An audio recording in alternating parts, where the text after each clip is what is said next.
ஓம் சக்தி, ஓம் சக்தி, ஓம் சக்தி.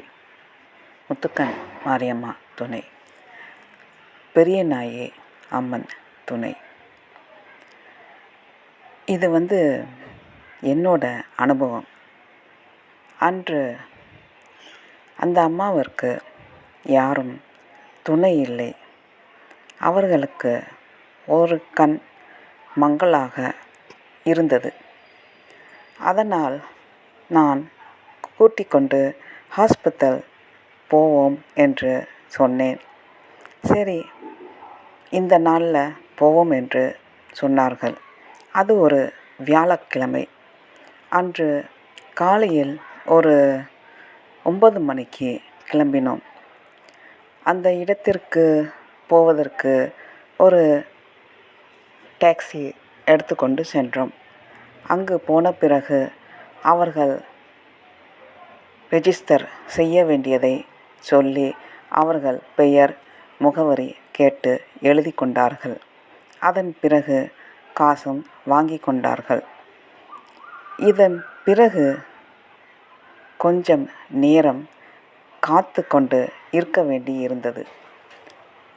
அனைத்தும் ஒரு 2 அல்லது 3 மணி நேரங்கள் ஆயிற்று.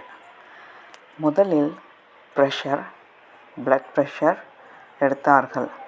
அடுத்து கண் பற்றி டாக்டர் பார்ப்பதற்கு காத்து கொண்டு இருந்து போய் பார்த்தோம். அங்கு உள்ள டாக்டர் தமிழில் அம்மாவிடம் பேசினார்கள். அவர்கள் சொல்வதை கேட்டுவிட்டு, சரி, இன்னொரு இடத்துக்கு போய் டெஸ்ட் செய்துவிட்டு வாருங்கள் என்று சொன்னார்கள். அதன் பிறகு கண்ணுக்கு போய் டெஸ்ட் செய்தார்கள். பக்கத்தில் விரல்களை காமித்தாலும் அவர்களுக்கு ஒரு பக்க கண்ணுக்கு தெரியலை. தப்பாக சொன்னார்கள். அதன் பிறகு அவங்கள்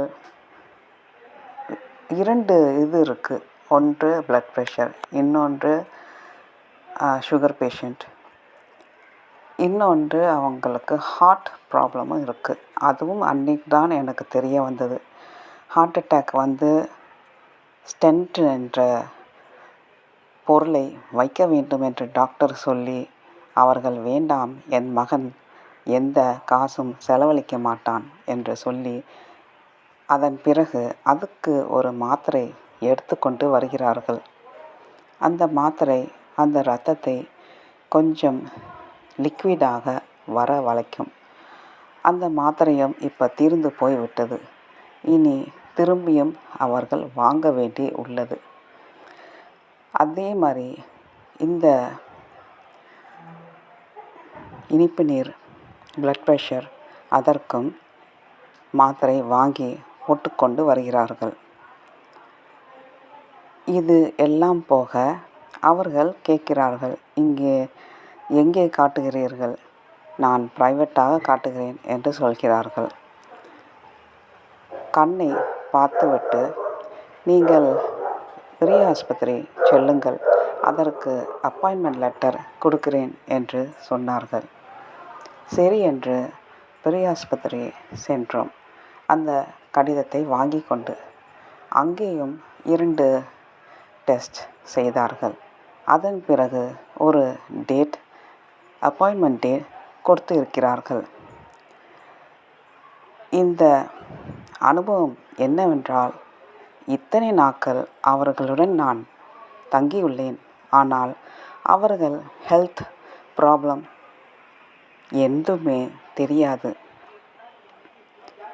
எல்லாம் அவள் பார்த்துக்குப்பாள் என்று இருக்கிறார்கள். அவர்கள் மகன் எந்த செலவும் செய்யவில்லை.